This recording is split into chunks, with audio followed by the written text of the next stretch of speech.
श्री राधा मेरी स्वामिनी, मैं राधे जी को दास, जन्म जन्म दीजो मोहे, वृंदावन को पास श्री राधे, वृंदावन को पास विठल।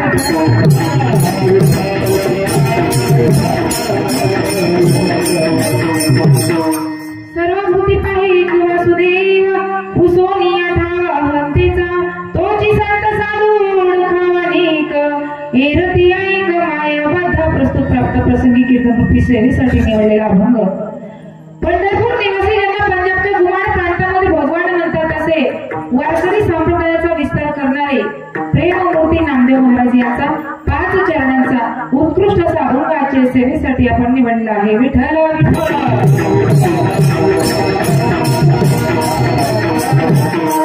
या अभंगामध्ये नामदेव सांगतात की खरं साधू आणि संत कोणाला म्हणावं की जे सर्वांच्या ठाई वासुदेवाला एक भगवंताला पाहतात तेच खरे साधू संत त्या ठिकाणी म्हटले जातात. एवढंच नाही, ज्यांना दोन पायावर सुद्धा नकोसं वाटतं, जे 9 प्रकारच्या रत्नांना सुद्धा दगड धोंडे समजतात त्यांनाच खरं साधू संत त्या ठिकाणी म्हटलं जातं. एवढंच नाही, जे आपल्याला काम क्रोध बाहेर काढून टाकतात, आपल्या आतील मंदिरामध्ये शांती क्षमा राबवितात तेच खरे साधू संत त्या ठिकाणी म्हटले जातात. एवढंच नाही तर खऱ्या साधू संतांची नेमकी ओळख कोणती तर ते एक क्षण सुद्धा भगवंताला विसरत नाही. नामावणे नाम गोविंदाचे वाचे विसंबेना त्याचे क्षण मात्र विठ्ठल विठ्ठल.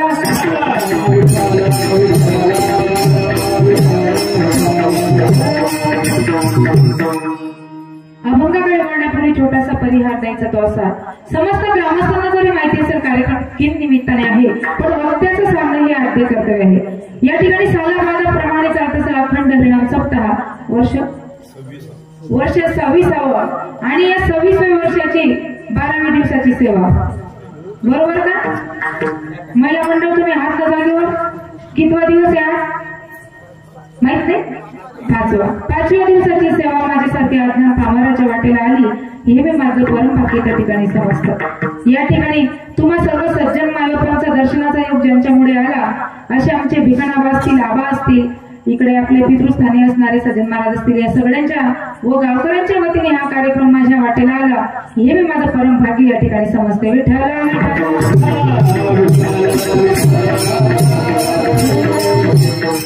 कार्यक्रमासाठी ज्यांची उपस्थिती या ठिकाणी आहे, उत्तम अशी या ठिकाणी साथ मृदुंगासाठी ज्यांची आहे असे हरिभक्त पारायण मृदुंगाचार्य भूषण महाराज वेल्हाणेकर असतील. इकडे गायनासाठी सुंदर अशी साथ म्हणजे आपले निंबुऱ्याचे महाराज म्हणजे माझ्या माहेर जवळचे. हा जरी जुळे जिल्हा असला पण जळगाव जिल्हा आमच्याशिवाय तुमचा संपर्क नाही वाटतं काही, म्हणून महाराज देखील या ठिकाणी उपस्थित आहेत. एवढंच नाही, आमचे आबा असतील, आबा देखील या ठिकाणी उपस्थित आहे. गावातील भजनी मंडळ असेल, सगळ्यांची नावं मला माहित नाही कारण मी सगळ्यांचा अजून सातबारा काढला नाही धुळे जिल्ह्याचा. काढेल तेव्हा तोंडपाठ नाव घेईल. म्हणून सर्व भजनी मंडळ त्यांचेही मनापासून आभार. या ठिकाणी आमचे पितृस्थानी असणारे सज्जन महाराज असतील त्यांचेही मनापासून आभार. हार्मोनियमसाठी जितेंद्र महाराज असतील, महाराजांचे देखील मनापासून आभार. परत आमचे चोपदार बाबा, पण एकच चोपदार असतो का? एकच कापी असं 10 एक बारी बाबा. बाबांनी खूप सुंदर त्या ठिकाणी पावले खेळल्या सुरुवातीला. बाबांचे देखील मनापासून आभार. या ठिकाणी मला ज्यांनी इथपर्यंत आणलं ते तुमचं गावचं भूषण म्हणजे तुमच्या परिसराचं भूषण. आज या ठिकाणी माझं येणं शक्यच नव्हतं, माझी कॅपॅसिटीच नव्हती. सलाईन लावून लावून उभं केलंय म्हणजे माझ्या परिसरासाठी देह जावं अथवा राहावं, तिथं गेलं तरी चालेल. ते ताजुद्दीन महाराज गेले होते ना गाडीवर, चालेल पण जावंच लागेल कार्यक्रमाला. आणि आज इथपर्यंत आणलं महाराजांनी. तुम्ही सगळेच ओळखता महाराजांना. महाराजांचे देखील मनापासून आभार. संस्थेचे काही विद्यार्थी आहेत त्यांचेही मनापासून आभार. घरी त्या ठिकाणी मेहंदीचा कार्यक्रम चालू आहे पण कार्यक्रम सोडून इथं आप्पा नाना आले असतील माझे सासरे, त्यांचेही मनापासून आभार. हे बघा, लग्नाचा कार्यक्रम आहे घरी पण लग्न सोडून आम्ही इथे म्हणजे अर्धा परिवार इथे ना अर्धा परिवार तिथे, म्हणून सगळ्यांचे मनापासून त्या ठिकाणी आभार व्यक्त करते. एवढंच नाही, आता सगळ्यांची नावं घेतले गेले पण एक नाव माझ्याकडनं राहिलं. ते नाव जर नाही घेतलं तर जेवढा आवाज निघतोय तेवढाही येणार नाही. साऊंडसिस्टीमवाले दादा त्यांचेही मनापासून आभार. आणि तुम्ही एवढं बस जमलेला इथे येऊन बसलात तुमचेही मनापासून आभार. विठ्ठल विठ्ठल.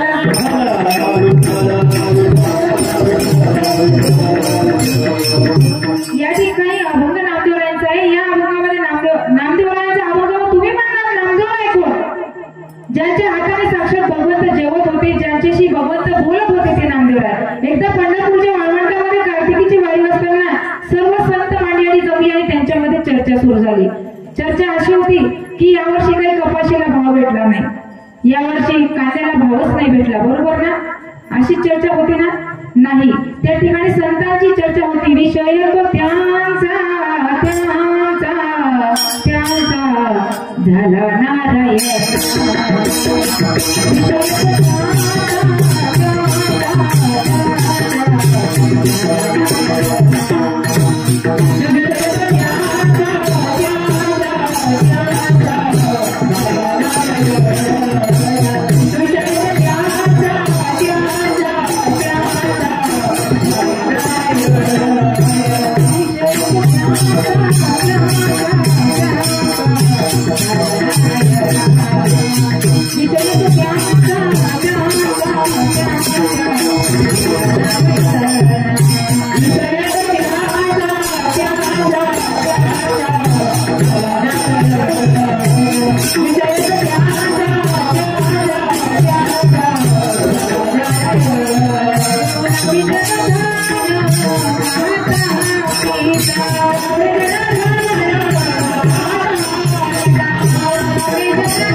संतांची चर्चा ही देवाविषयी असते, पण आपण मात्र कधी देवाविषयी बोलतो का?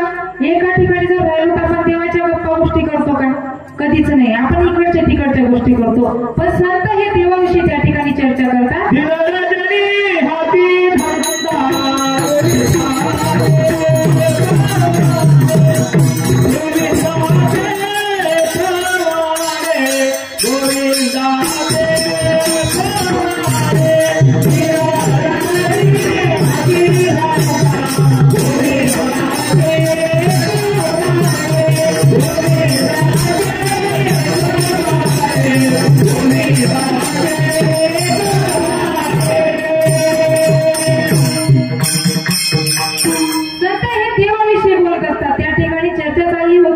की 5000 वर्षापूर्वी कोणी समाजामध्ये एक संत होऊन गेले. त्यांनी एवढे लोक मागले, 7 रांजण पडतील एवढे लोक मागले, तरी सुद्धा राम जन्माला येण्यापूर्वी त्यांनी रामायण लिहिलं. हे ऐकलं नामदेवरायांनी धावत धावत पांडुरंगाच्या मंदिरामध्ये गेले आणि पांडुरंगाला सांगतात, म्हणले देवा तू काही खऱ्याचा नाही बरं का, तू खोट्याचा जोडीदार आहेस. म्हणले नामा नेमकं झालं काय? म्हणले तुझ्या संतांकडून ऐकलं. भगवंत सांगतात नेमकं काय ऐकलं? त्यावेळी सांगतात केली राम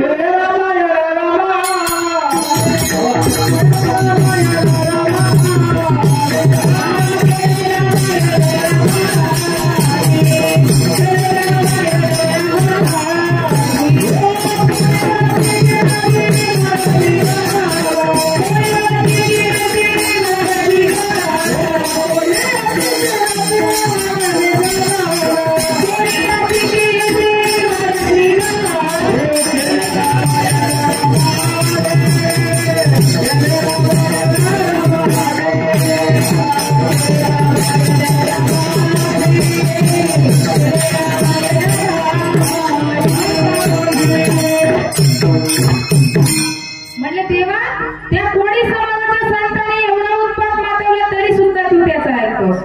म्हणले नामा तुला म्हणायचं तरी काय? त्यावेळेस नामदेवला सांगतात शतकोटी तुझे रचिना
बसल्याशिवाय राहणार नाही. त्यावेळेस भगवंत सांगतात म्हणले नामा महर्षी वाल्मिकींच्या वेळेस 1000 वर्षाचं आयुष्य होतं. आता किती आहे तुम्ही सांगतात ना. नरदेह दुर्लभ जाना, नरदेह दुर्लभ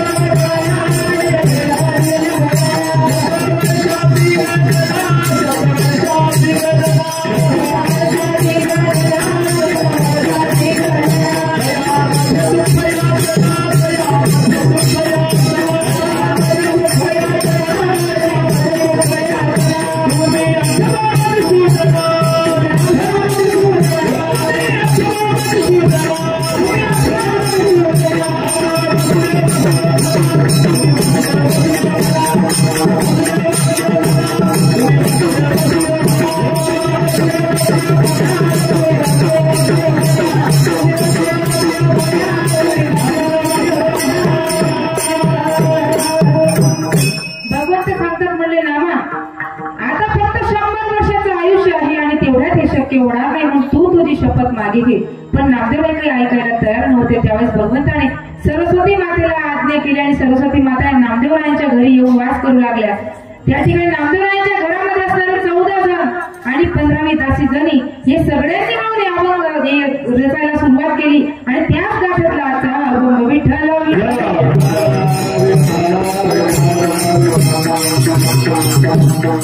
या ठिकाणी नामदेवराय सर्वांच्या ठाई एक वासुदेवाला एक भगवंताला पाहण्याचं आव्हान करतात. पण या कलियुगामध्ये लोकांना देव आहे की नाही यावर शंका आहे. बरेच लोक म्हणतात महाराज आम्ही एवढं देव करतो आम्हाला देव दिसत का नाही. विज्ञानवादी लोक तर सांगतात की आम्हाला जे दिसतं आम्ही त्याला सत्य मानतो. यांना देव दाखवायचा कसा. कारण या ठिकाणी बऱ्याच लोकांना देव आहे की नाही यावर विश्वास आहे. बरेच एकदा एका माणसाने विचारलं म्हणले ताई तुम्ही सांगताय देव आहे मग देव आहे तरी कुठे नेमका. या कलियुगामध्ये देव आहे का. त्याला सांगितलं म्हणले बाबा तुला जर देव पाहायचं असेल तर एक काम कर तू पैठणला जा. ज्यावेळेस नाथ षष्ठी असते त्यावेळेस नाथ बाबांच्या वाड्यामध्ये जो त्या ठिकाणी हौद आहे तो भगवंताने पाणी टाकल्याशिवाय तो भरत नाही. तुला देव पाहायचा असेल तर तिथं जा. आता त्याने विचार केला की एवढं जप तप करण्यापेक्षा सप्ते करण्यापेक्षा आपण तिथं गेलेलो बरं. तिथं गेल्यावर डायरेक्ट आपल्याला देव भेटेल. त्याने घरी आला आणि आपल्या पत्नीला सांगतो म्हणले मला पैठणला जायचंय. वारी जाणार होती. ती विचार करायला लागली की हा माणूस आणि पैठणला कधी याने एकादशीचं व्रत केलं नाही. याने गावात सप्ताह होता कधी हा त्या सप्ताहामध्ये जाऊन बसला नाही कीर्तनाला आणि अचानक वारीला कसा. म्हणले अहो एक सांगू का तुम्ही गावात कधी कीर्तनाला गेले नाही. कधी तुम्ही माळकरीची संगत सुद्धा केली नाही. कधी कुणाचं चांगलं केलं नाही. कोणाचे लग्न मोडत आले, कोणाचा बाग रुपत आले, कोणाचं एकाचे 2 घरं केले. एवढंच काम तुम्हाला जमलं आणि अचानक वारी कशी. म्हणले मला जायचंय. म्हणले ठीक आहे जा. निघाला वारीला. आता वारीला जात असताना सुद्धा तो काही शिरा राहत नव्हता. एक तर 2 किलोमीटर मागे चालायचा, एक तर 2 किलोमीटर पुढे चालायचं. वारीत सुद्धा तो व्यवस्थित चालत नव्हता. तसं करता करता वारीत जाताना पैठणला 2 दिवसाआधी जाऊन पोहोचला. 2 दिवसाआधी गेला तर तो नाथबाबाच्या दर्शनाला नव्हता गेला. त्याला देव पाहायचा होता. दर्शनाला गेला नाही मंदिरात तर डायरेक्ट नाथबाबाच्या वाड्यात गेला आणि तिथे जाऊन बसला. तिथे जाऊन म्हणतो की मी आता देव पाहिल्याशिवाय काही जाणार नाही. तिथे बसला. आता देवाला चिंता पडली. आता हा इथं बसला आणि मी याला दर्शन देऊ कसं. कारण जेवढे बिचारे माझे साधक आहेत आतापर्यंत मी त्यांना दर्शन दिलं नाही आणि याने कधी भक्ती केली नाही. अचानक आला आणि याला देव आपण दर्शन कसं द्यायचं. विचार करू लागले. रुक्मिणी मातेला सांगतात म्हणले रुक्मिणी आता एक काम कर माझ्याकडे दुसरा पर्याय नाही. म्हणले काय. तुझी साडी मला दे. तुझी साडी मला दे. तुझा सगळा शृंगार मला दे. रुक्मिणी माता म्हणतात म्हणले तुमचं काय डोकं फिरलं की काय तू शांत बस तुला कळणार नाही. त्यावेळेस भगवंताने रुक्मिणी मातेची साडी घेतली. सगळा शृंगार केला. असा शृंगार केला असा शृंगार केला. पुतण्या डोरलं साकड्या पैजण कमरेला कमर पडला. पुतण्या डोरलं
पुढे आले, याचं लक्ष गेलं.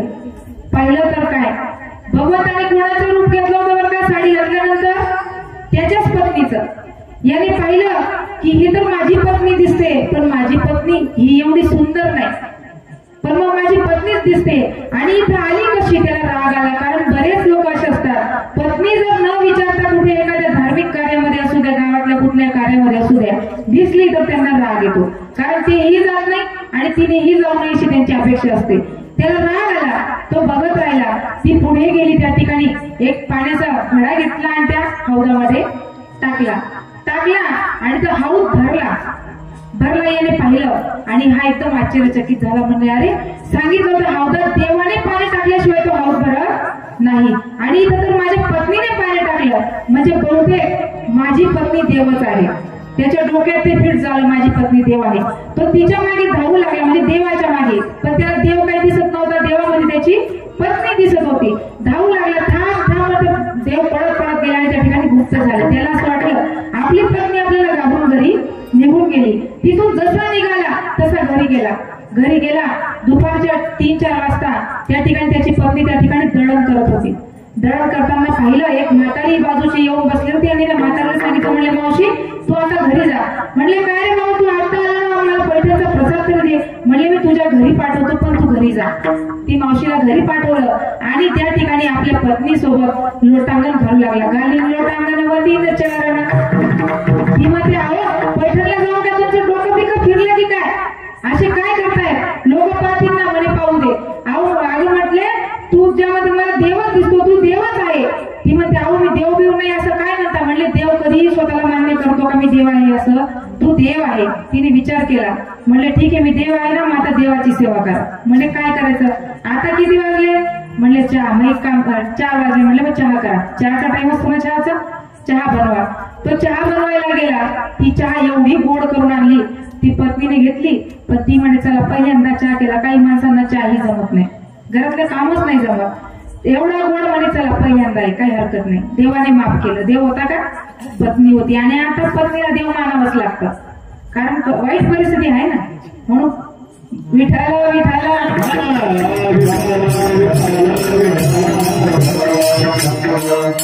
एवढंच नाही, म्हणले आता संध्याकाळ होते, देवाची सेवा करताय ना, माता संध्याकाळी काय काम असतं रात्रीला? जेवण. माता स्वयंपाक बनवायला गेला, खिचडी बनवायला गेला. त्या ठिकाणी गॅस संपला. म्हणले आता काय करू? गॅस संपला. म्हणे गॅस संपला तर चुलीवर करा.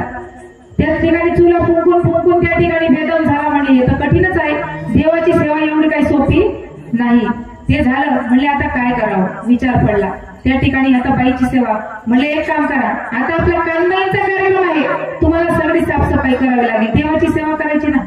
त्याने सर्व गोधड्या धुतल्या, सर्व घर साफ केलं आणि शेवटी घरामध्ये आला आणि घरात मोठी साफसफाई करायला गेला. उरून एक उंदीर पडला. तो उंदीर जसा पडला त्या बाई जवळ पडला. आता बाई जोरात ओरडली. आता हा बघायला लागला. म्हणजे आपली बाई जर देव असती तर उंदराला घाबरली असती का? कारण देव कोणाला घाबरतो का? नाही. म्हणजे बहुतेक आपली बाई देव नाही, हा उंदीर देव आहे. मग तो उंदराला देव म्हणायला लागला. त्या उंदराला काजू बदाम खावायला लागला. उंदीर खाऊन एवढा पोचला गेला की तो ताट चालायचा, पूर्ण गल्लीमध्ये ताट फिरायचा. आता बरेच उंदर असे असतात की ते गावात ताट चालतात, कधीच वाकायला तयार होत. तसा तो उंदीर होता. ते उंदीर बाहेर मांजर बघायची. मांजर म्हणे भाऊ करून घे राज्य, कधीही माझ्या ताब्यात तू येशीलच. दरवाजा उघडा पाहिला आणि जशी मांजरीने झेप घेतला उंदरावर, आता हा बघायला लागला. म्हणजे उंदीर जर देव असता तर मांजरच्या ताब्यात गेला असता का? मला तरी असं वाटतं बहुतेक की मांजर देव असावी. मग त्याने मांजरीची पूजा सुरू केली. सकाळ संध्याकाळ त्या मांजरीची पूजा करायचा, तिला दूध पाजायचा आणि कुत्रा खिडकीमधून पाहायचा. म्हणले मी सगळ्या गावाला तोंड देतो, सगळ्या इकडे तिकडे जाणं येणं, सगळ्या साई नातेवाईक सगळ्यांमध्ये मला तोंड द्यावं लागतं. आणि ही मांजर घरामध्ये दूध पिऊन पोचली जाते. राबतो. रात्रीचं मी पाणी भरायला शेतामध्ये जातो आणि मांजर घरामध्ये दूध पिऊन त्या ठिकाणी पोचली जाते. मग त्या ठिकाणी कुत्र्याने काय केलं, जशी मांजर आली तशी त्या मांजरीवर त्या ठिकाणी झेप टाकली आणि मांजरीला खाली पाडली. हा म्हणे अरे मांजर जर देव राहिली असती तर कुत्र्याच्या ताब्यात गेली असते का? मला तरी असं वाटतं बहुतेक या कुत्र्यामध्ये देव असेल. तो आता कुत्र्याला देव समजायला लागला. आता कुत्रा म्हणजे कोण? खंडोबा. म्हणे, काही हरकत नाही, कुत्र्याची पूजा सकाळ संध्याकाळ कुत्र्याला जेवण देणं, त्या ठिकाणी त्याची एवढी व्यवस्था ठेवायचा. आणि असं करता करता एके दिवशी कुत्रा घरात गेला आणि बाईने चुलीतलं लाकूड घेतलं आणि त्या कुत्र्याला मारून फेकलं. जसं कुत्र्याला मारलं तसं ते कुत्रं कॅन कॅन करत बाहेर पडत गेलं. आता त्याने विचार केला, हा देव असता तर घाबरला असता का पेटलेल्या लाकडाला? मग बहुतेक ही माझ्या बाईमध्ये देव आहे, हे आपलं असंच असतं. आपण त्या ठिकाणी देव इथं असेल की तिथं असेल, इथं हे शोधण्यामध्येच आपलं पूर्ण आयुष्य आपण काढतो. कारण भाव आहे ना, मनी नाही भाव म्हणे देवा मला पाव, मनी नाही भाव म्हणे देवा मला पाव, देवाचे म्हणे भाव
पण आपण इकडे तिकडे शोधण्यामध्ये वार आला की देव बदलतो. रविवारी वेगळा देव, सोमवारी म्हणजे 7 दिवसाचे 7 देव आपण बदलतो. आता मला सांगा, एवढे देव जर आपण बदलले, एका घरामध्ये जर 2-3 सुना राहिल्या आणि सासूबाईने जर मोठ्यावरून आवाज दिला आणि फक्त काम करून टाका असं म्हटलं, तर एक सून करेल का ते काम? ती म्हणे ती करे, ती म्हणे ती करे. तसं आपण जर सर्वच देवांना आवाज दिला तर देव सुद्धा म्हणतात, तो म्हणे तो करे, तो म्हणे तो करे, बरोबर ना? म्हणून एकाच देवाला आवाज दिला पाहिजे. एका देवाला तुम्ही म्हणणार महाराज, ज्या नामदेवरायांचा अभंग तुम्ही घेतलेला आहे त्यांनी तरी देव पाहिला का? तर हो, ज्यावेळेस नामदेवराय पंढरपूरच्या वाळवंटामध्ये त्या ठिकाणी पोळी बनवत होते, तिला आपल्या भाषेत आपण रोटी म्हणतो, रोटी बनवत होते आणि रोटी बनवून एका थाटीमध्ये टाकली, तेवढ्यात एक कुत्रा आला आणि ती रोटी घेऊन पळून गेला. आता नामदेवरायांनी पाहिलं आणि नामदेवरायांच्या जवळच असणारी तुपाची वाटी घेतली आणि त्या कुत्र्याच्या मागे पळू लागले. आता ते नामदेवराय होते, तुपाची वाटी घेऊन पळत होते. त्यांच्या जागी आपण राहिलो असतो, आपण काय केलं असतं बघा? आपण उचलली असती काठी.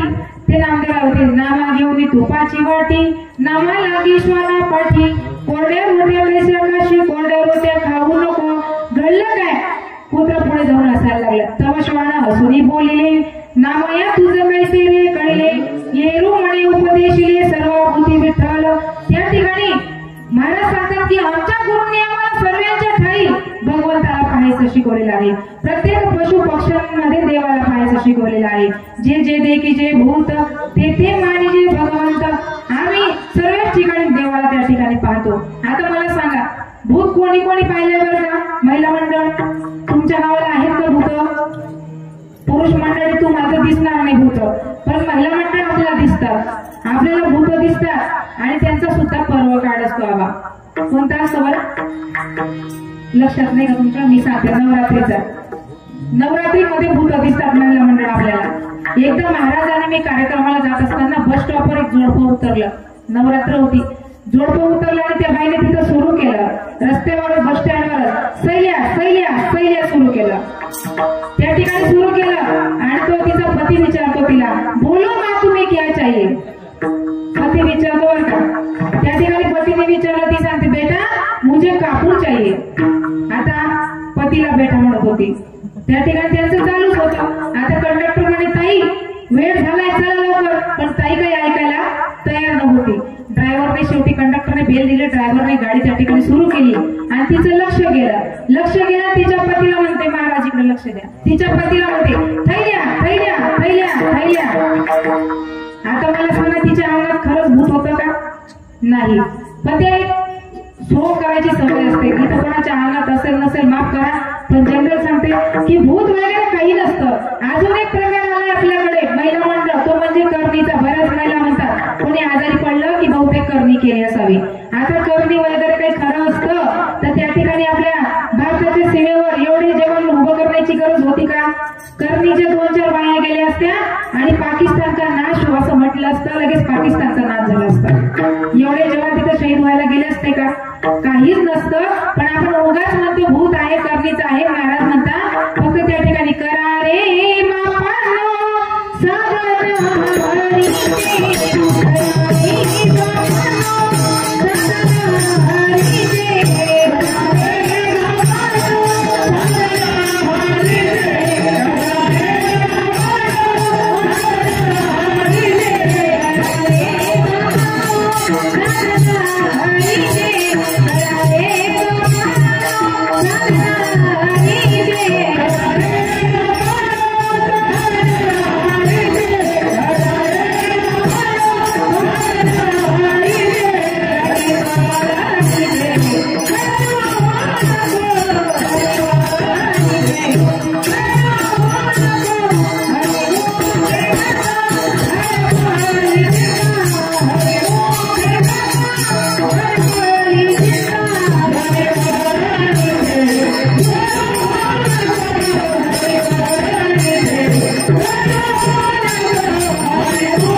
चिंता त्या ठिकाणी आपले भूत वगैरे काही नसतं.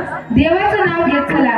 जो देव आहे आपण त्याला मान्य करत नाही आणि जे भूत नाही ते आपण डोक्यात घालून बसतो. म्हणून भूत वगैरे काही नसतं, त्याच्यावर विश्वास ठेवू नका.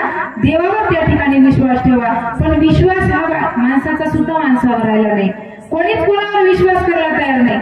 सगळे जण एकमेकांच्या पासून लांब होत चालले. एका परिवाराचे 2 परिवार होत चालले. बऱ्याच लोकांना एका ठिकाणी कार्यक्रमाला गेलो बाबा, मी आजी समोर बसल्या होत्या. आजींचा चेहरा उतरला. आजींना विचारलं, आजी तुम्हाला काही त्रास होतोय का? म्हणे नाही. म्हटलं मग तुम्ही नाराज होऊन का बरं बसल्या? म्हणजे ताई शेवटी गौडव होईल का? आम्हाला पावले खेळायचे आहे. 6 दिवस होऊन गेले, आज जागर आला तरी कोणी गौडव म्हटली नाही. म्हटलं आजी गौडव होईल ना, पण तुम्ही कीर्तनात प्रसन्न बसा. आधीच कशाला तोंड उतरवता? आजी म्हणे नाही, एक काम करते मी तुम्हाला 200 रुपये देऊन ठेवते, मग तुम्ही गौडव म्हणसान. आठवण आली तर म्हटलं ठीक आहे आजी. आजीने 200 रुपये दिले.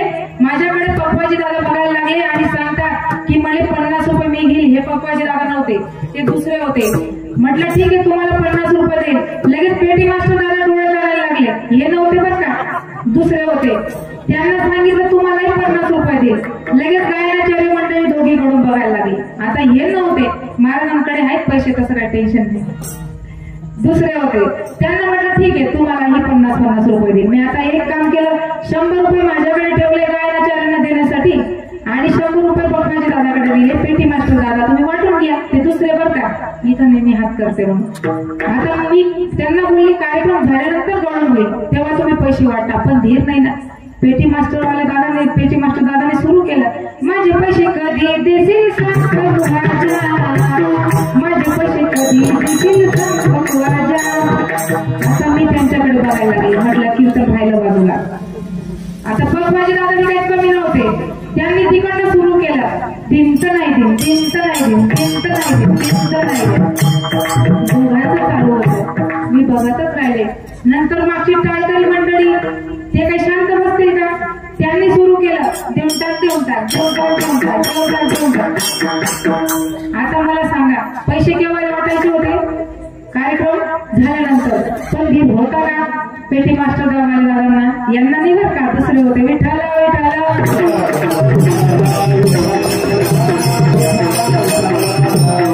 म्हणून विश्वास त्या ठिकाणी ठेवला पाहिजे. प्रत्येक माणसामध्ये पशु पक्ष्यांमध्ये देवाला पाहायला पाहिजे. पण ही फक्त ताकद आपल्या संतांमध्ये आहे की ते प्रत्येक पशु पक्ष्यांमध्ये त्या ठिकाणी देवाला पाहतात. एक नाथ महाराजांचं सुंदर उदाहरण आहे. नाथ महाराज ज्यावेळेस रामेश्वरवरनं काशी विश्वनाथाला कावडीने पाणी घेऊन जात होते त्यावेळेस 1000 किलोमीटर चालवणारे थोड्याच अंतरावर काशी विश्वनाथांचं दर्शन होणार होतं. तेवढ्यात त्यांना पाण्यापासून तडफडणारे गाढव दिसलं आणि नाथ महाराज त्या गाढव्याला पाणी पाजण्यासाठी थांबले जागेवर.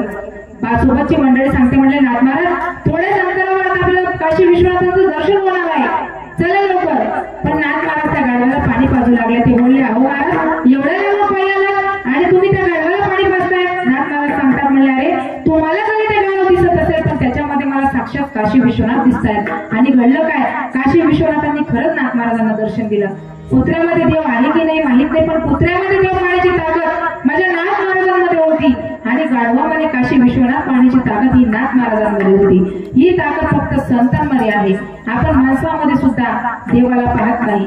त्या ठिकाणी महाराज म्हणतात ना, सर्वागती राम देहादेही एक सूर्यप्रकाशक सहस्ररश्मी. जसं हजारो घट म्हणजे हजारो गागरी जर आपण पाण्याने भरल्या आणि सूर्य जर वर आकाशामध्ये आला तर त्या ठिकाणी हजार सूर्य दिसतात. मग सूर्य हजार आहेत का? नाही, सूर्य एकच आहे. तसं देव सुद्धा एकच आहे, पण विविध ठिकाणी विविध रूपाने नटलेला आहे. जनाबाई महाराज म्हणतात, देव नटला नानापणी भरणी उरला चराचरी. या ठिकाणी जनाबाई महाराज म्हणतात की आमच्या गुरुंनी आम्हाला सर्वांच्या ठाई भगवंताला पाहायचं शिकवलेलं आहे. भगवान श्रीकृष्ण गीतेमध्ये सांगतात, ममेवांश जीवलोको जीवभूता सनातन. आणि म्हणूनच महाराजांना म्हणावं लागलं अभंगाच्या पहिल्या चरणात,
देवाला पाहायला त्या ठिकाणी तयार होत नाही.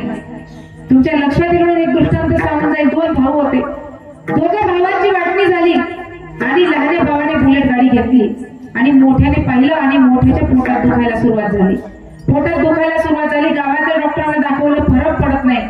तालुक्याच्या डॉक्टरांना दाखवलं, फरक पडत नाही. जिल्ह्याच्या डॉक्टरांकडे घेऊन गेली बाई, काही फरक पडत नाही. शेवटी मुंबईला घेऊन गेले. डॉक्टरांनी विचारलं, यांचं पोट कधीपासून दुखायला लागलं? बाईने सांगितलं, म्हणले एक काम करा, यांना तुम्ही मानसरोग तज्ञाला दाखवा. मानसरोग तज्ञाकडे गेले. डॉक्टरांनी विचारलं, म्हणजे दादा तुमचं पोट कधीपासून दुखायला लागलं? तेव्हा तो म्हणतो, मला काही आठवत नाही. बाई सांगते, म्हणले दादा मला आठवतं, बायांना चांगलं आठवतं, कारण हे जे वाद लागलेले असतात ना ते बायांमध्ये लागलेले असतात. भावाभावांमध्ये, आई वडिलांमध्ये, मुलांमध्ये. हे कोणामुळे लागतात वाद? आपल्यामुळे. कारण एवढं महाभारत घडलं हे कोणामुळे घडलं? आपल्यामुळे. हे सगळ्या गोष्टींचे जबाबदार आपण आहोत. त्या ठिकाणी बाई सांगते, मला माहितीये कधीपासून यांचं पोटात दुखायला लागलं.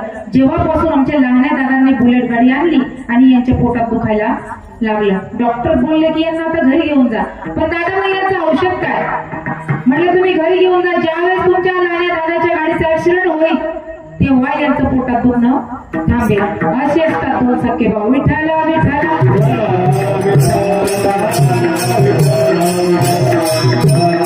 म्हणून त्या ठिकाणी कोणाचा वाईट विचार करायला नको. जर कधी आपल्याला कोणाचं चांगलं करता येत नसेल, वाईट तरी करू नका. एक सुंदर गीत त्या ठिकाणी आठवलं. भला किसी का कर न सको तो बुरा किसी का मत करना, मुझको नहीं बन सकते तो आगे मत कर सकते ना. किसी का बुरा किसी का मत करना, मुझको नहीं बन सकते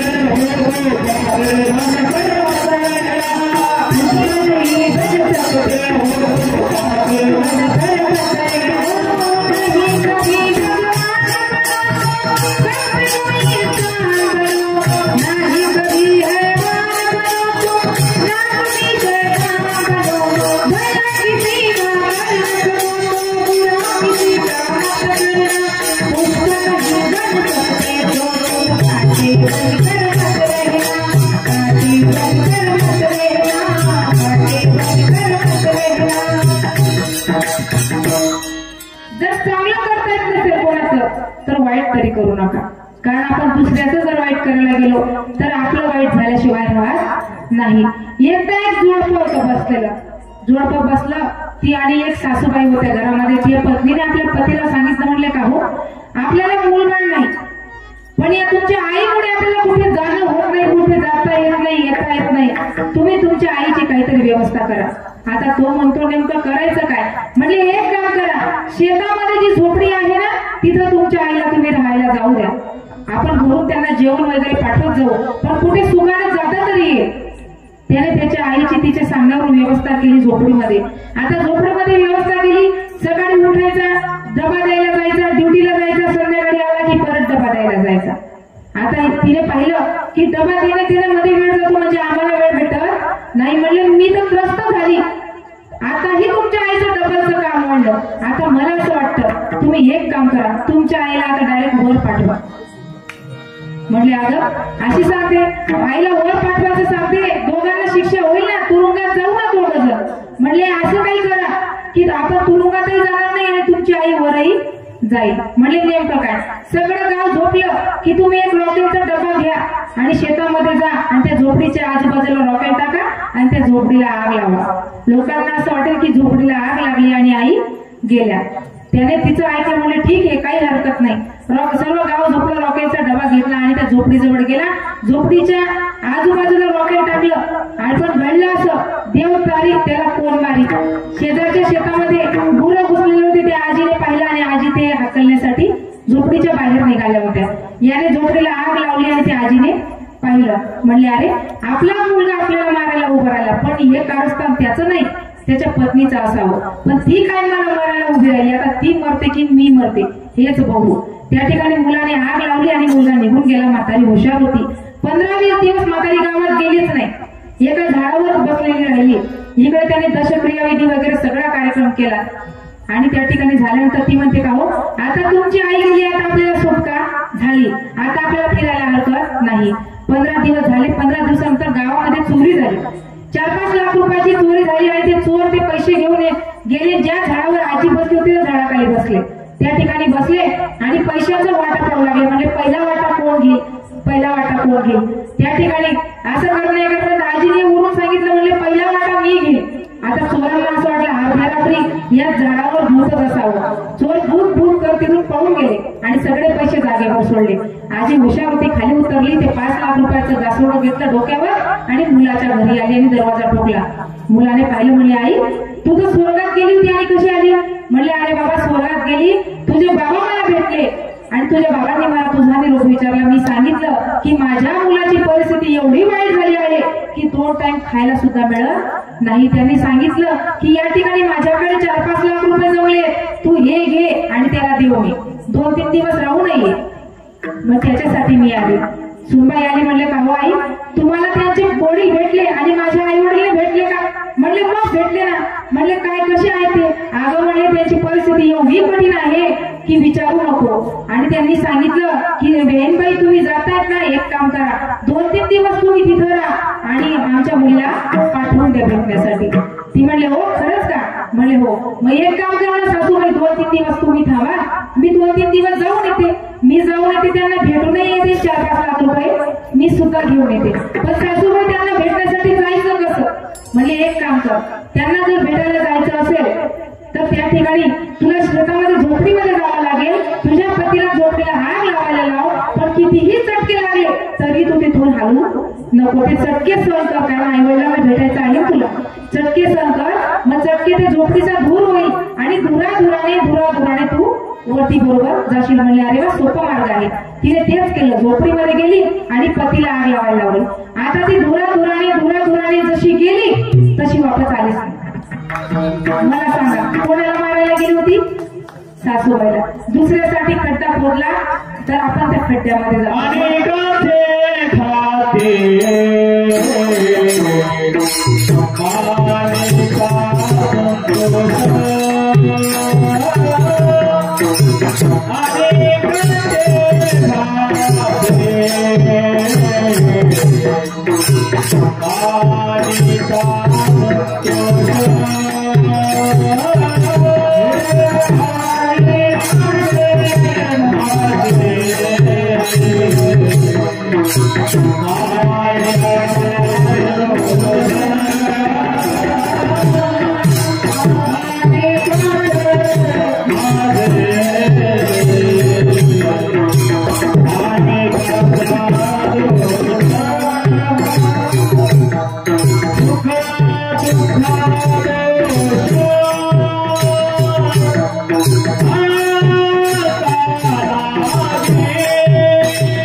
या ठिकाणी म्हणून कोणाचा वाईट विचार करू नका, चांगलं करा.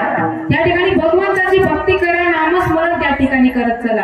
ज्यावेळेस सर्व अभंग ग्रंथ त्या ठिकाणी संस्कृत मधून होते ते आपल्याला कळत नव्हते, म्हणून नाथ महाराजांनी ते मराठीमध्ये त्या ठिकाणी करून दिले. भारुडाच्या माध्यमातून, भजनांच्या माध्यमातून, त्या ठिकाणी गोंधळीच्या माध्यमातून. अजून ते कळलं नाही म्हणून एक सोपी पद्धत केली, ती म्हणजे पिंगळाच्या माध्यमातून. हे जरी नाही कळलं दुसरा येईल,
दान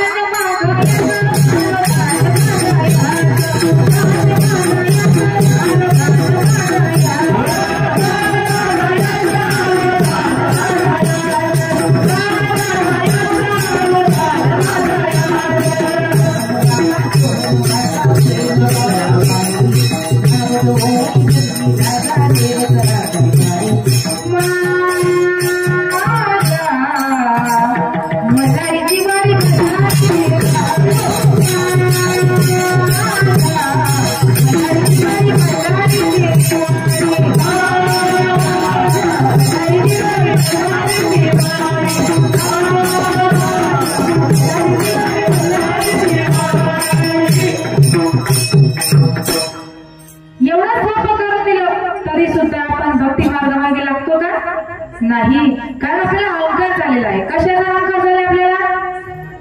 काय आहे आपल्याकडे स्वतःच? सांगा मला, काही आहे का स्वतःच आपलं? हा जो 6 फुटाचा नदी आहे हा सुद्धा भाड्याचा आहे. देवाने आपल्याला अग्रीमेंट करून पाठवलेला आहे. कोणाला 20 वर्ष, कोणाला 40 वर्ष, कोणाला 60 वर्ष, कोणाला 70 वर्ष. ज्याने जास्त पुण्य केलं तो शेतात काढतो पूर्ण. मग तुम्ही म्हणणार महाराजांना ते पाप केले का? तसं नाही. ज्याचं पुण्य असलं खरंच त्याला शेतात ते काढतात. आणि आधीचे जे लोक होते त्यांनी खरंच चांगले काम केले होते म्हणून त्यांना पूर्ण आयुष्य जगायला भेटलं.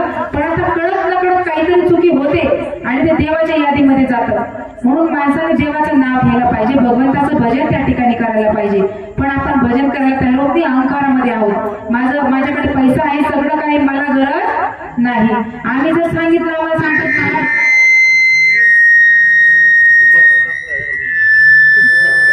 विठाला विठाला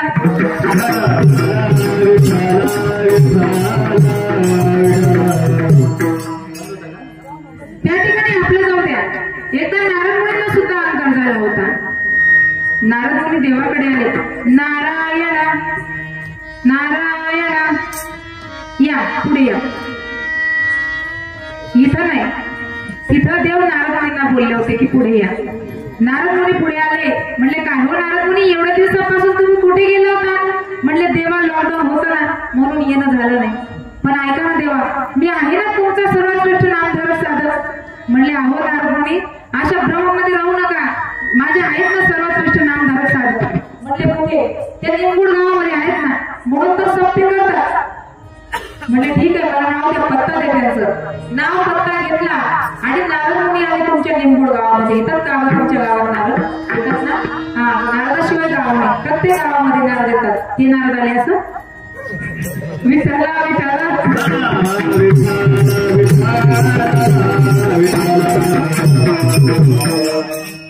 ते आल्याबरोबर साऊंडची चिपचिप त्या बघायला लागली. बाबांनी बोट दाखवलं, म्हटलं का पवन दादा नारद म्हणताय? त्या ठिकाणी सांगितलं आणि ते आले तिथं आणि विचारलं. एक साधक तुळशी मातेला पाणी घालत होता आणि विचारलं, म्हणले का हो तुम्ही किती वेळा देवाचं नाव घेता? म्हणले मी सकाळी उठल्यापासून त्या ठिकाणी आवड झाली की देवाचं नाव घ्यायला सुरुवात करतो, पूजा आरती होईपर्यंत नाव घेतो, मग नाव घेणं थांबवतो. म्हणजे किती वेळ लागतो? म्हणजे लागत असेल 1 सव्वा तास. म्हणले तुम्ही 1 सव्वा तासच नाव घेता? म्हणले हो. राग राणा देवाकडे गेले. म्हणले का हो देवा, तो साधक फक्त 1 सव्वा तास नाव घेतो तरी तुम्ही त्याचं कौतुक करताय आणि मी तुम्हाला 1 सव्वा तास विसरत नाही.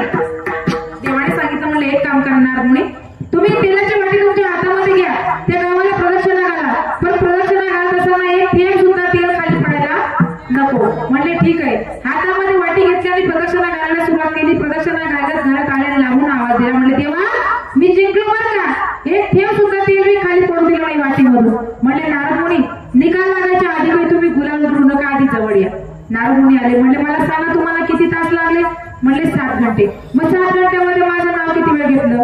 आता नारद मुनी शेवटी काय लागलं? म्हणले देवा मी रस्ता पाहायचा का वाटीकडे पाहायचं की तेलाकडे पाहायचं? या भानगड तुमचं नावच म्हणून विसरलो, मला सांगा.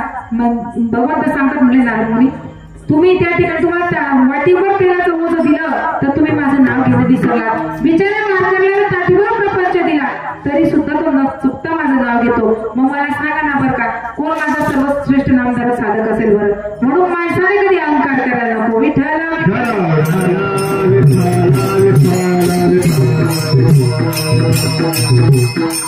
देवाविषयी त्या ठिकाणी भाव ठेवला पाहिजे. भाव कसा असावा त्याचं उत्तम उदाहरण म्हणजे रामायणातलं.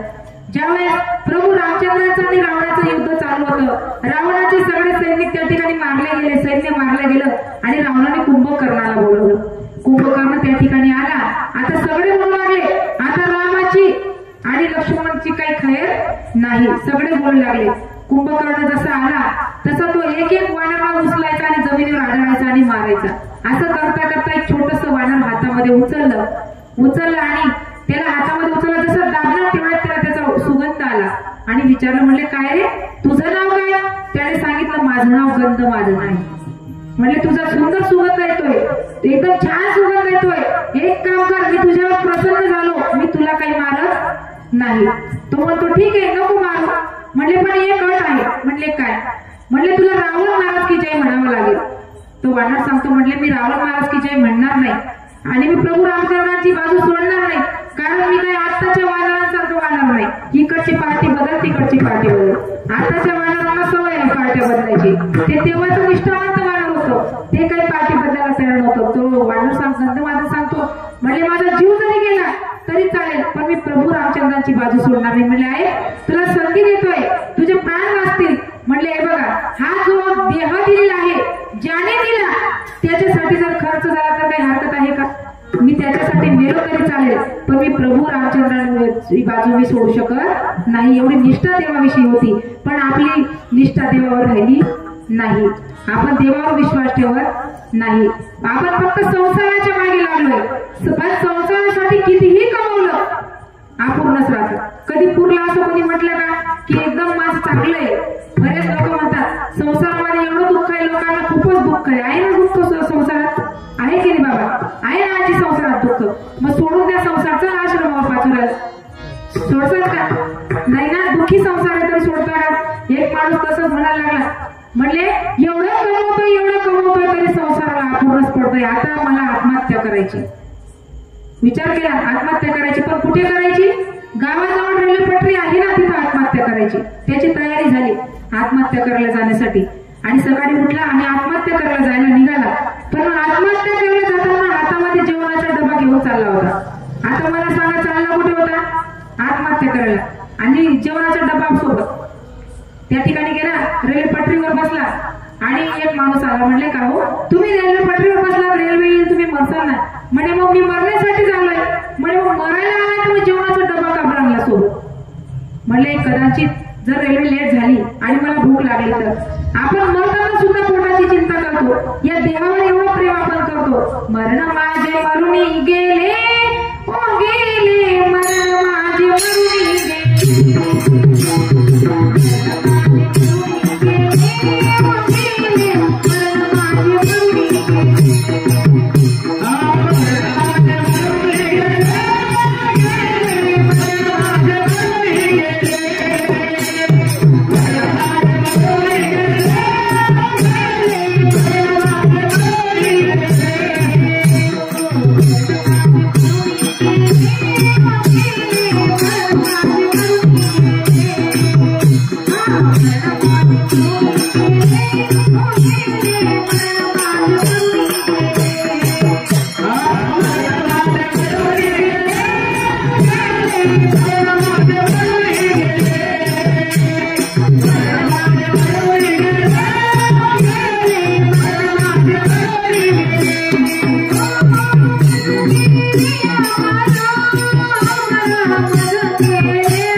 आपण सगळे फक्त संसारासाठी धावपळ करत असतो, संसारासाठी कमवतो, भगवंतासाठी वेळ देतो का? ज्याने हा देह आपल्याला दिलेला आहे त्याच्यासाठी आपण वेळ देतो का? नाही। आणि जर त्याने आपल्याला जन्माला घातलं नसतं, सुंदर जर Allah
अधीन आहोत.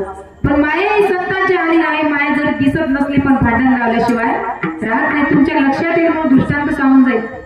त्या ठिकाणी एक जोडपं बसलं होतं, पती पत्नी बसले होते. दोघांची चर्चा चालली. म्हणले अहो आपल्याकडे 2च बिघे जमीन आहे, आपल्याला काही परवडत नाही, आपण काहीतरी जोड धंदा करायला पाहिजे. पतीने विचारलं नेमकं काय तुला म्हणायचं तरी काय? म्हणले मी माझ्या माहेरहून 2 तोळा सोनं आणलेलं आहे. आणतात का तुम्ही 2 तोळा सोनं आताच्या परिस्थितीमध्ये? नाही ना. 2 तोळा सोनं आणलेलं आहे, ते मोडू आणि त्याचे 2 म्हशी घेऊ. 2 म्हशींचं दूध आपण डेअरीला देऊ. 2 चे 4 होतील, 4 च्या 8 म्हशी होतील. आणि मग त्या ठिकाणी तुमची जुनी बॉक्सर गाडी विकू आणि नवीन बुलेट गाडी घेऊ. आता त्या 8 म्हशी झाल्या की त्या ठिकाणी 8 च्या 16 म्हशी होतील. 16 म्हशींचं दूध मोठ्या 5 स्टार हॉटेलला लावू. ते दूध तुम्ही आधी घरी आणा, मी ते दूध तापवेल, त्याची साय काढेल, त्याचं तूप करेल आणि अर्ध तूप माझ्या आईच्या घरी दिल आणि अर्ध माझ्या बहिणीच्या घरी दिल. आता त्या माणसाला राग आला. तो म्हणे 1000 रुपयाची मांडी आणि 1600 रुपयाचं ढेपचं पोतं मी आणून 16 म्हशींना खाऊ घालतो आणि तू म्हणते 16 म्हशींचं दूध आलं की त्याचं तूप काढेल, माझं अर्ध तूप माझ्या आईकडे आणि अर्ध तूप माझ्या बहिणीकडे देईल. त्याने काठी उचलली आणि त्या बाईला मारायला सुरुवात केली. दे दनादन मारायला सुरुवात केली.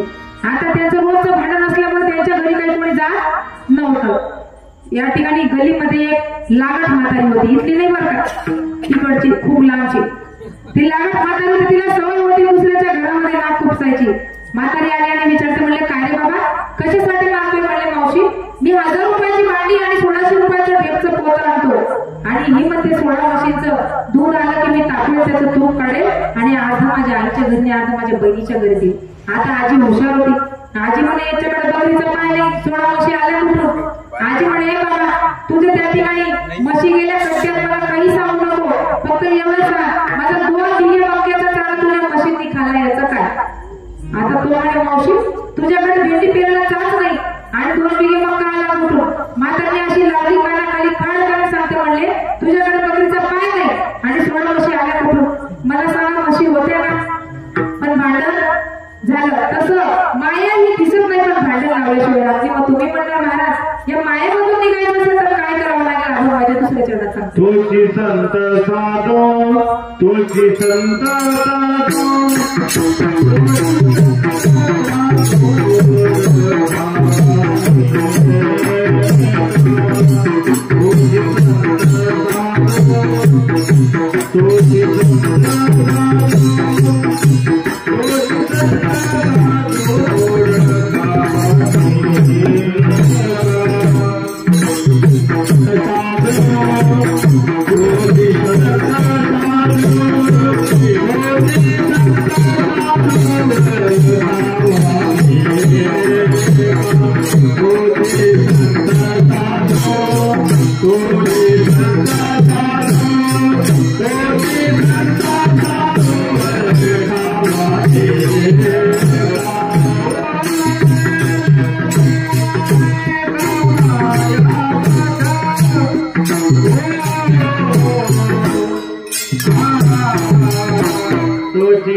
महिला मंडळ मग एक काम करा, झोपा उघडण्यासाठी तोपर्यंत आपण भगवंताचं नामस्मरण करू. वरती हात करा सगळ्यांनी.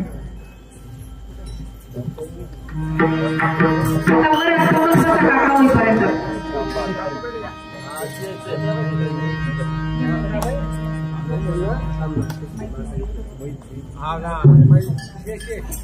हरि जय जय हरि जय जय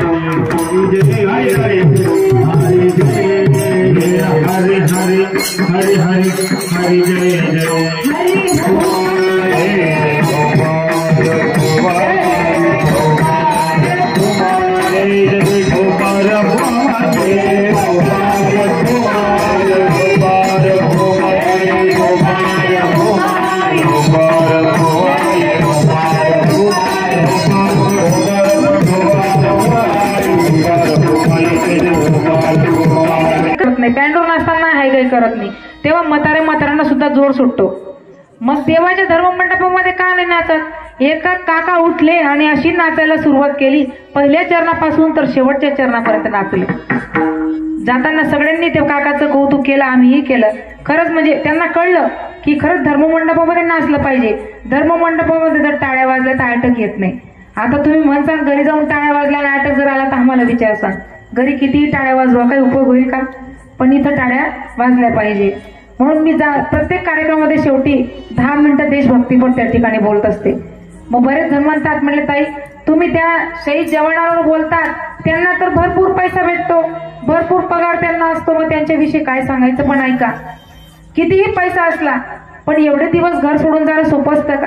एखाद्या आईला एकटा मुलगा असतो आणि ती लहान जेव्हा तो मुलगा असतो, जर तास अर्धा तास बाहेर गेला तर ती अख्खं गाव त्याला शोधत फिरते. आणि तोच मुलगा जर तिचा 6-6 महिने त्या ठिकाणी देशाच्या रक्षणासाठी जात असेल तर मला सांगा, त्या पैशांपेक्षा तिच्या भावनांची किंमत काही जास्त असेल का कमी असेल का?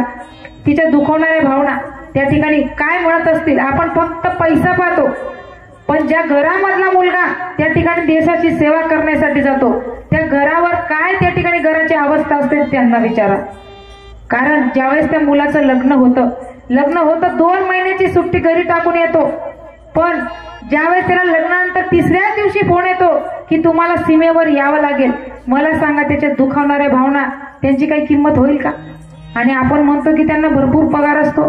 ज्यावेळेस काही कार्यक्रम असले घरी, कुठलाच कार्यक्रम त्या सीमेवर जाणाऱ्या जवानाच्या घरी होत नाही. कारण ज्यावेळेस ते घरी येतात त्याच वेळेस त्यांचा सण होतो. कुठलाही दिवाळी असू द्या, दसरा असू द्या, कुठलाही सण, त्यांना कुणाचं लग्न माहीत नसतं, कुणाचं कार्य माहीत नसतं. फक्त भारत मातेच्या रक्षणासाठी तिथे रात्रंदिवस ते उभे असतात. आणि आपण इकडे बसल्या बसल्या म्हणतो की त्यांना भरपूर पैसा आहे. अहो, ज्यावेळेस मुलगा जायला निघतो ना ड्युटीला, त्यावेळेस त्या आईच्या डोळ्यामध्ये एवढे अश्रू असतात, पण मुलगा खचायला नको म्हणून आपले अश्रू दाखवत नाही. आपल्या मुलासाठी 3 दिवसाआधी तयारी सुरू करते. मुलाला हे द्यावं, खायला बांधून ते द्यावं, काय द्यावं काय नाही द्यावं त्या लेकराला. कारण 6-6 महिने लेकरू घरी येत नाही. ज्यावेळेस तो घरून निघतो तेव्हा त्याला माहिती नसतं आपण घरी येऊ. एक गाव आपल्याला पुन्हा दिसेल का हा परिवार आपल्याला पुन्हा दिसेल ही त्या ठिकाणी गॅरंटी नसते. आणि त्या आईवडिलांना सुद्धा माहिती नसतं की आपला मुलगा आता घरी येईल की नाही. त्यावेळेस ते आईचे अश्रू अनावर होत नाही, पण लेकराकडे बघून ते अश्रू ती आई दाखवत नाही. मुलगा निघतो आणि ज्यावेळेस सण असतो ना, आपण ज्यावेळेस इकडे दिवाळी करतो तिकडे ते होळी खेळत असतात. जब देश में थी दिवाली होली, जब हम थे घरों में वो खेल रहे थे होली. हे धन्य जवानों अपने, हे उनकी धन्य जवानी, जो शहीद हुए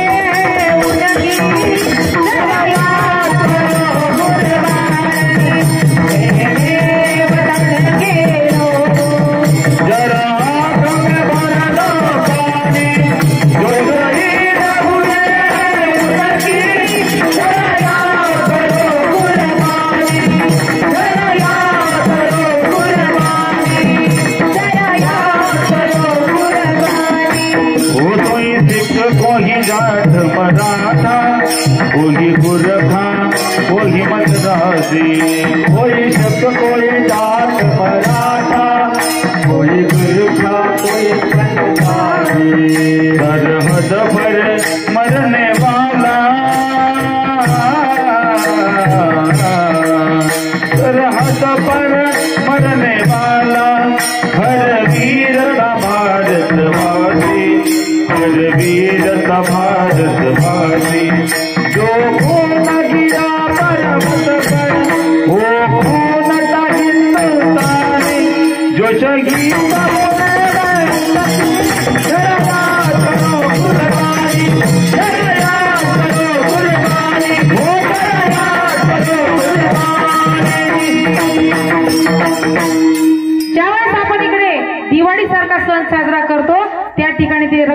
होळी खेळत असतात आणि आपण म्हणतो की त्यांना भरपूर पैसा आहे, भरपूर पगार आहे. अहो, लहान लहान लेकरं घरी वाट पाहतात की आमचे बाबा सुद्धा दिवाळीला घरी येतील, कारण इतर लेकरांना पाहिलं की ते आपल्या आई वडिलांसोबत त्या ठिकाणी फिरायला जातात. ही लेकरं ही वाट पाहतात बापाची. तुम्ही म्हणणार महाराज तुम्हाला कसा अनुभव? मी सुद्धा एका देशभक्ताची मुलगी आहे. आम्ही सुद्धा त्या अनुभवातून त्या ठिकाणी निघालो आहोत. ज्यावेळेस दिवाळीसारखा सण असतो आणि बाप घरात नसला, मुलगा घरात नसला, पती घरात नसला, त्या घरामध्ये दिवाळीचा सण होत नाही. कारण त्यांचं लक्ष फक्त तिकडे असतं. सगळ्यांचा जीव त्या ठिकाणी मुठीत धरून सगळेजण बसतात की आमचा मुलगा येईल की नाही.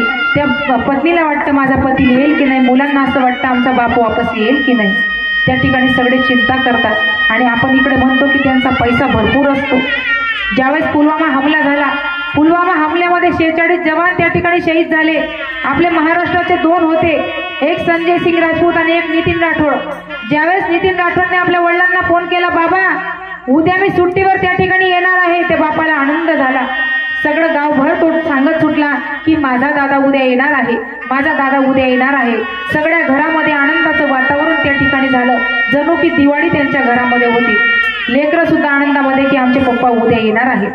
सगळे आनंद आनंद, पत्नीला आनंद. आणि दुसऱ्या दिवशी 3:30 वाजता त्या दिवशी 5 वर्षाचा मुलगा आणि 3 वर्षाची मुलगी दोघं टीव्ही बघण्यासाठी बसले आणि दोघं एकमेकांच्या हातामधून रिमोट घेत होते.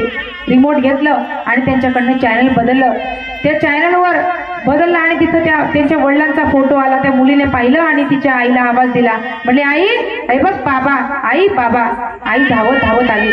त्या नितीन राठोडच्या पत्नीला असं वाटलं की माझ्या पतीने काहीतरी पराक्रम केला असावा, म्हणून त्याचा फोटो त्या ठिकाणी स्क्रीनला टीव्हीला आला. आली हसत हसत आली आणि त्या फोटोकडे बघून हसू लागली. तिचं लक्ष खाली असलेल्या हेडलाईनवर गेलं.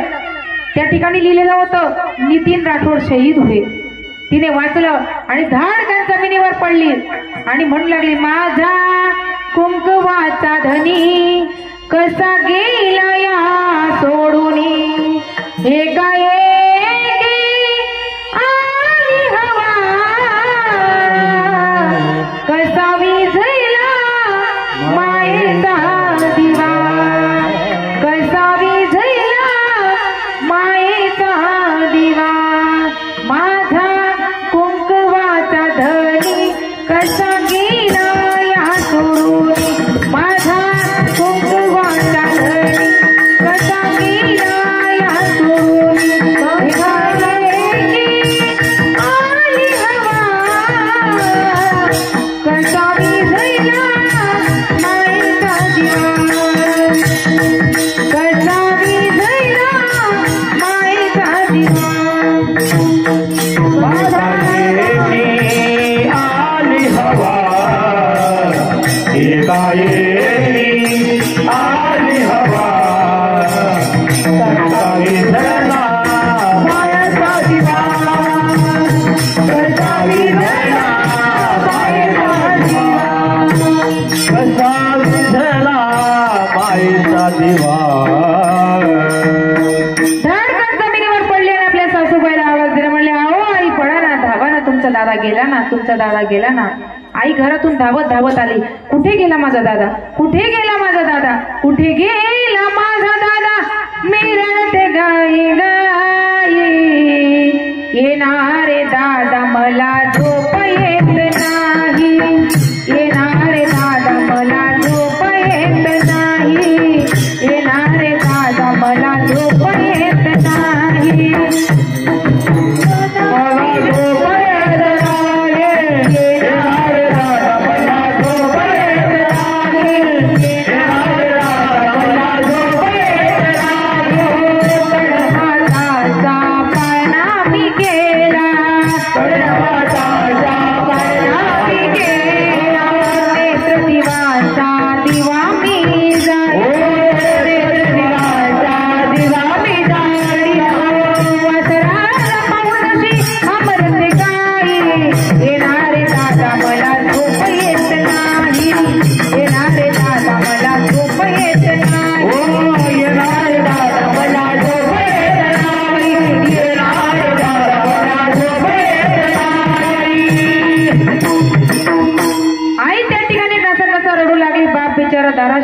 बसला होता. महिला मंडळ, आपण रडून आपले त्या ठिकाणी भावना व्यक्त करतो, पण पुरुष मंडळीला करता येत नाही.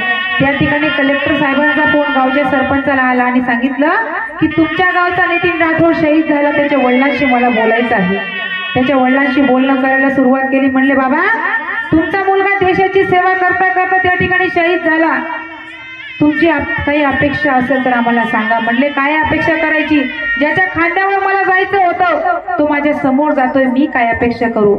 आता एवढीच विनंती करेल की त्याची डेड बॉडी हातामध्ये द्यावी. म्हणले बाबा, त्या ठिकाणी 46 जवान शहीद झाले, कोणाचा हात कुठे कोणाचा पाय कुठे सांगता येत नाही, माफ करा, तुम्हाला फक्त त्याचे कपडे मिळतील. मला सांगा, ज्या बापाने लहानाचं मोठं केलं त्याला शेवटचं दर्शन सुद्धा त्या लेकराचं झालं नाही. ज्या आईने 9 महिने ओझं वागलं त्या आईला आपलं लेकरू त्या ठिकाणी दिसलं नाही. आणि आपण म्हणतो की पैसा भरपूर आहे, हातामध्ये जीव घेऊन फिरतात ते लोक, आणि आपण पैसे पाहतो. त्या ठिकाणी ज्यावेळेस नितीन राठोडच्या वडिलांना आम्ही जात असताना विचारलं की म्हणले बाबा, तुमचा नितीन त्या ठिकाणी ज्यावेळेस सीमेवर असायचा तर तुम्हाला काय सांगायचा फोन आला की सांगायचे की म्हणले माझा मुलगा त्या ठिकाणी ड्युटीला असताना जर बर्फामध्ये असला आणि फोन लागत नसेल तर तो सांगायचा, फोन जर लागला नाही ना बाबा तर मी हवेच्या झुळकेशी त्या ठिकाणी बोलतो. है गुजरने वाली हवा बता मेरा इतना काम करेगी क्या, मेरे गाँव जा मेरे दोस्तों को सलाम दे, वही थोड़ी दूर है वो गली जहाँ रहती है मेरी दिलरुबा, उसे मेरे प्यार का जाम दे, उसे मेरे प्यार का जाम दे, वही थोड़ी दूर है घर मेरा, मेरे घर में है मेरी बूढ़ी माँ, मेरे माँ के पैरों को छू के तू उसे उसके बेटे का नाम दे. हो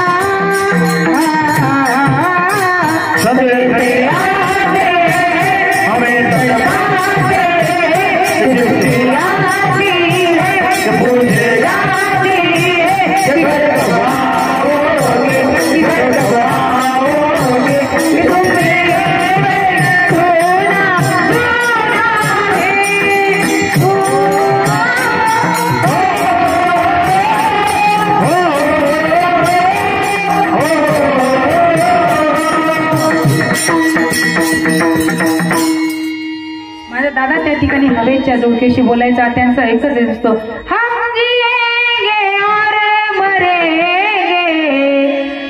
वतन तेरे लिए, दिल दिया है जान देंगे ये वतन तेरे लिए, दिल दिया है जान देंगे ये वतन तेरे लिए.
मातेसाठी हात उठत नाही वर.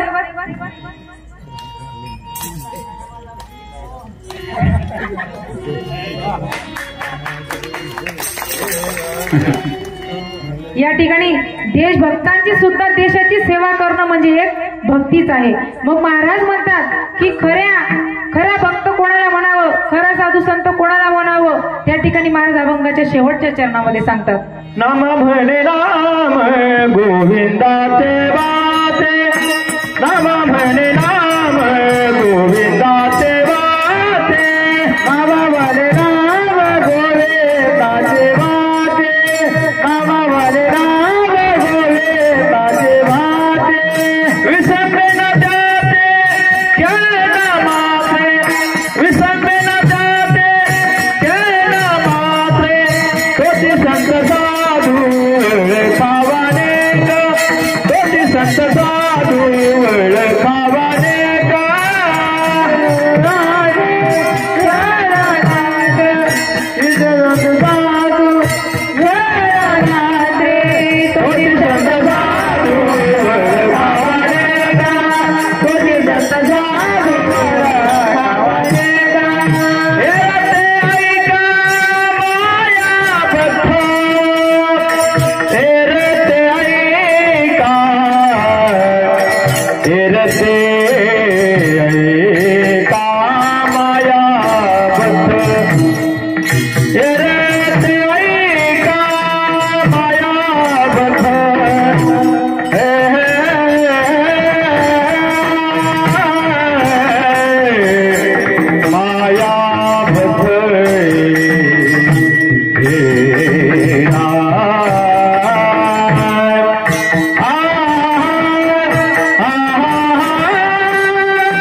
बोलता आपली वेळ झालेली आहे.